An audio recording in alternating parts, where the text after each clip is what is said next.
ഞാൻ എൻ്റെ വീട്ടിൽ വന്ന് കത്തിയെടുത്ത് കൊണ്ടുപോയി കുത്തിക്കൊന്നു. അത് തന്നെ കറക്റ്റ് എന്ന് പറഞ്ഞാൽ മദ്യത്തിന്റെ പുറത്താണ് കേട്ടോ. നിങ്ങൾ ഈ ഓഡിയോ ഒന്ന് കേട്ട് നോക്കൂ. പിന്നെ എൻ്റെ പേര്, എൻ്റെ നമ്പർ അവിടെ. എൻ്റെ കാര്യം എന്ന് പറഞ്ഞാൽ ഞാനും എൻ്റെ ഒരു സുഹൃത്തുമായിട്ട് കുറച്ച് പ്രശ്നങ്ങളുണ്ടായി.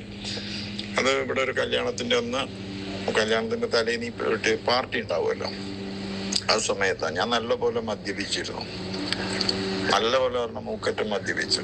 അങ്ങനെ ചെറിയ ഇഷ്യൂസായി, അതൊരു വലിയൊരു വിഷയമായി. അങ്ങനെ ഞാൻ എൻ്റെ വീട്ടിൽ വന്ന് കത്തിയെടുത്ത് കൊണ്ടുപോയി കുത്തിക്കൊന്നു. അത് തന്നെ കറക്റ്റ് എന്ന് പറഞ്ഞാൽ മദ്യത്തിന്റെ പുറത്താണ്. കേരളത്തിൽ ഏറ്റവും അവസാനം തൂക്കിലേറ്റപ്പെട്ട വ്യക്തി റിപ്പർ ചന്ദ്രനാണ്. അതിനു മുന്നേ ബാഗേരി ബാലകൃഷ്ണനായിരുന്നു. ഈ രണ്ടുപേരെയും പരിചയമുള്ള ഒരാളോട് ഞാൻ കഴിഞ്ഞ ദിവസം സംസാരിക്കുകയുണ്ടായി. ജയിലില് ഒരു തെറ്റും ചെയ്യാതെ ശിക്ഷ അനുഭവിക്കുന്ന കുറെ ആളുകൾ ഉണ്ടെന്നുള്ള കാര്യം ഒരാൾ എന്നോട് പറഞ്ഞിരുന്നു. അങ്ങനെ എന്തെങ്കിലും ഉണ്ടോ? അത് ഇഷ്ടം പോലെ ഉണ്ട്, ഇഷ്ടം പോലെ, കുറച്ചൊന്നുമല്ല. പ്രത്യേകിച്ച് രാഷ്ട്രീയ കേസ് എന്ന് പറഞ്ഞിട്ടുണ്ട്. രാഷ്ട്രീയ കേസിൽ സ്വാഭാവികമായിട്ട് ചിലപ്പോൾ സ്ഥലത്ത് പോലും ഇല്ലാത്ത ആൾക്കാർ ആ കേസിൽ പ്രതിയാവുക എന്ന് പറഞ്ഞാൽ രാഷ്ട്രീയത്തിന്റെ എതിർ പാർട്ടി.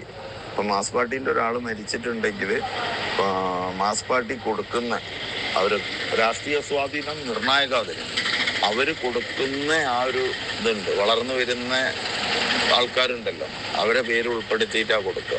അവര് ചിലപ്പോൾ അറിയ പോലും ഉണ്ടാവില്ല. എൻ്റെ അറിവിൽ തന്നെ പലരും ഉണ്ട്. അത് ആ കൊടുക്കുന്ന ചാർട്ടിനനുസരിച്ച് അത് അന്ന് കണ്ണൂർ SP ആയിരിക്കുന്ന അനിൽകുമാർ ഞങ്ങളെ അവിടുന്ന് നല്ല തടവുകാരെ പുറത്ത് ഗവൺമെൻറ് ഹോസ്പിറ്റല്, നമ്മളെ കോഴിക്കോട് മെൻ്റൽ ഹോസ്പിറ്റല്, അങ്ങനെയുള്ള സ്ഥലങ്ങളൊക്കെ ക്ലീൻ ചെയ്യാനൊക്കെ കൊണ്ടുപോകും.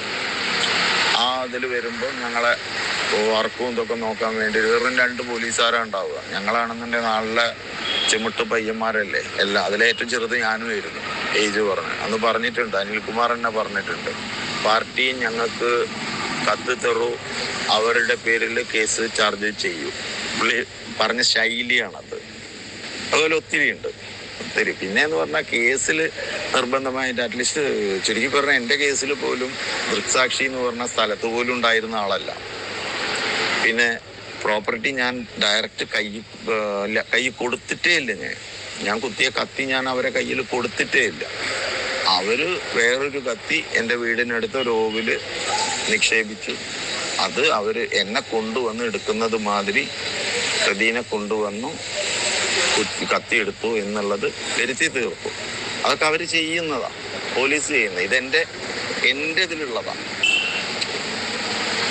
അങ്ങനെ എന്താ പറയാ, ഒരുവിധമൊക്കെ കേസ് നമ്മൾ കാണുന്ന മാതിരിയൊന്നുമല്ല. കേസിന്റെ വൈഭവം എന്ന് പറഞ്ഞിട്ടുണ്ടെങ്കിൽ പുറത്ത് കാണുന്ന മാതിരിയല്ല. എത്രയോ ആൾക്കാരുണ്ട്. പിന്നെ കളവ് കേസ്, ഈ മർഡർ കേസിനോടൊപ്പം ബലാത്സംഗം, ഇതിനൊക്കെ ആവുമ്പോൾ സ്വാഭാവികമായിട്ട് ജയിലിലെത്തിയാലും അവരുടെ ഉദ്യോഗസ്ഥന്മാരുടെ മനോഭാവം ചേഞ്ചാവും. നമ്മളതാവുന്നതല്ല. ഇപ്പോൾ നമ്മളെ ശരിക്കും ഓർമ്മ ഉണ്ടാവില്ല, ഒരു സുജാത വധക്കേസുണ്ട്. മലപ്പുറം ജില്ലയാണെന്നാ തോന്നുന്നു. അതിലൊരു അബൂബക്കർ മാഷുണ്ട്. ഈ അബൂബക്കർ മാഷ് ഇവിടെ കേരളത്തിൽ, അതും CBI അന്വേഷിച്ച കേസാണെന്നാ തോന്നുന്നു.